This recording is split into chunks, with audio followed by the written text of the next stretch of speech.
Warning: our YouTube channel and its videos may contain scenes, language, and content that may not be appropriate for all audiences. These videos include surveillance footage, undercover pursuit of suspects, actual police and rescue operations, and fearless confrontations. If you do not approve of the content, please do not watch our videos. If you wish to continue, we strongly advise that you proceed with caution. Viewers' discretion is advised. Pinay na OFW sa Riyadh na binat dahil sa bigat ng trabaho. December 29, 2016 nang pumunta ng Saudi si Leonora Peña. Simula nang magtrabaho, lagi nakakaranas ng pananakit ng kanyang ulo at likod, dahilan upang hindi siya makapagtrabaho ng maayos. Kahit pa may iniindang sakit, sige pa rin sa pagkayod. Pero ang kanyang Arabong amo, hindi man lang daw siya may paggamot. Hiling niya ay makauwi na upang makapagpatingin naman sa doktor. Panoorin po natin ang kanyang ipinadalang panawagan. Tulungan niyo po ako.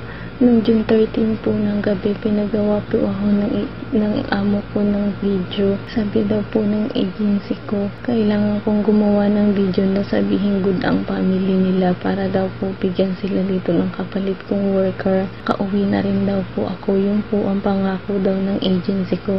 Kaya po gumawa ako ng video. Pero nalaman ko po na ginamit po nila ito sa POEA para sabihin na okay ako dito at hindi ako sinasaktan o minamaltrato ng amo ko. Tulungan niyo po ako. Ayoko na po talaga dito. Hirap na po ako. Parang awa niyo na po. Bueno, diretso na tayo dito, Dolben, Baring Alex, para sa isyong yan, nasa linya ng telepono si Catherine Mendoza, ang head ng Human Resources or Human Resource ng Around the World Manpower Services Incorporated. Magandang hapon, Miss Catherine. Miss Catherine, magandang hapon po. Hindi po masyadong malinaw, sir. Okay. Hindi masyadong marinig. Ito, naririnig niyo na ho ako. May kahinaan po. Hindi po ganun kaklaro. Okay. Pero ma'am, ito, medyo mahina. May lalakasan ko na yung boses ko. Todo-todo na ito. Ika nga, full volume na. Ma'am, meron po nagpadala po sa amin ng sulat na panawagan. Gusto na po siyang maialis sa kanyang amo dyan sa Riyadh, Saudi Arabia. Pero, sabi raw, bago siya paalisin doon, gumawa muna ng video. Mukhang niloloko lang siya, nilinlang lang siya. Yung video na yun, para sabihin yung agency ninyo, maganda. Hindi po ganun, sir. Ano? Gusto po siya ng video po para magpapaalam po kung talagang gusto niyang umuwi. Kasi gusto na, kailangan niya ng report informing na gusto niyang hindi po siya minamaltrato sa Saudi. Okay. Ma'am! Okay po yung employer. According sa kanya, mabait po yung worker, yung employer. Miss Catherine. Oo. Binawi niya na nga ito dahil ang akala niya nung una, pinagawa siya ng video para makauwi na siya, para mapalitan daw siya, para bigyan ng bagong DH yung amo niya. So sinunod niya. Yung pala, nilinlang siya, yung video gagamitin din sa POEA para sa lintik na ahensya ninyo, para gumanda at bumango ang pangalan ninyo sa POEA. Tapos sasabihin mo ngayon, walang problema, walang reklamo. Nagre-reklamo nga eh. Nako. Ang gusto lang ng tao ay paggamot, nabinat na yung tao, hindi kalabaw yung pinadala mo, hindi hayop, tao. Nako. Ano? Sir, nag-send na po kami ng report sa POEA po. Lahat po ng mga request nila, pinaforward namin sa POEA. Ma'am, tama na tayo. Sige na, sasayang yung oras namin. Saksakan, pakinggan mo ito, ha? May magbibigay ng abiso, baka hindi mo nalalaman, wala ka sigurong hindi ka nanonood ng TV.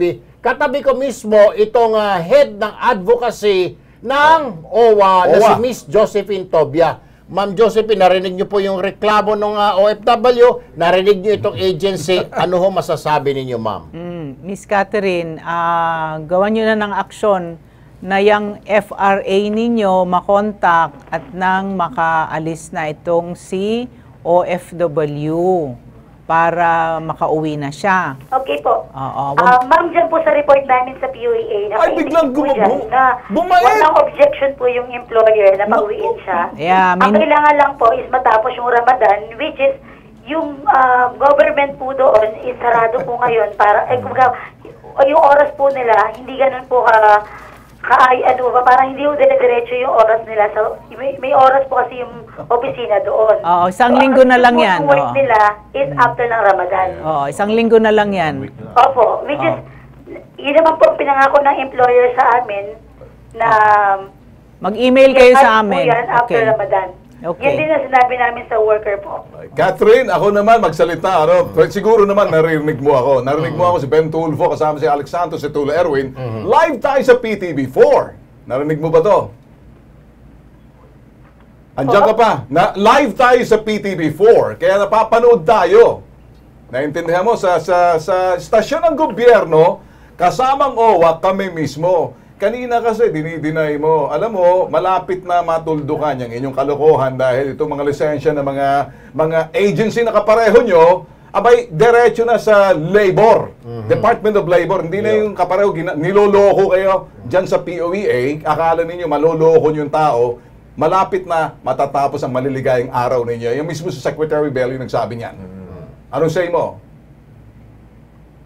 Mayos ka na. Anong say mo? Taga-report lang po ako sa boss ko. O sige, sabihin mo sa boss mong magaling, pupukpukin namin sapatos sa ulo ni Tol Erwin niya pag hindi siya umayos. Alright? Ma'am Josephine, tanong ko, bakit ganun? Kailangan ng video. Siguro may atraso itong ahensya na ito.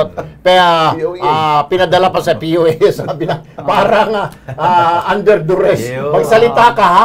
Gandahan mo yung sinabi mo ha. Para mapalitan ka. Nagpapabango ng image. Pero may problema na siguro. Ay siguro para mabawasan. Akala nila mababawasan pag may video. Anyway. Anyway, Catherine, nandiyan pa ba yung Catherine na yan? Ha? Nandiyan ka pa, Catherine? Yes, sir. Hoy, ngayon ay 19, 20 bukas. Gusto ng Kilos Pronto, naming tatlo ni Tol Ben, Alex Santos at ako, myself, at Ma'am Josephine Tobia. Yang OFW dito ay magre-report sa first week ng buwan ng July. Pwede ba yun? Magagawan ba ng paraan? Magagawan mo ng paraan? Tapos ng Ramadan. Pagkatapos ng Ramadan yun, 1 week from now. 6. Sagot! I-relay ko po sa boss ko, sir.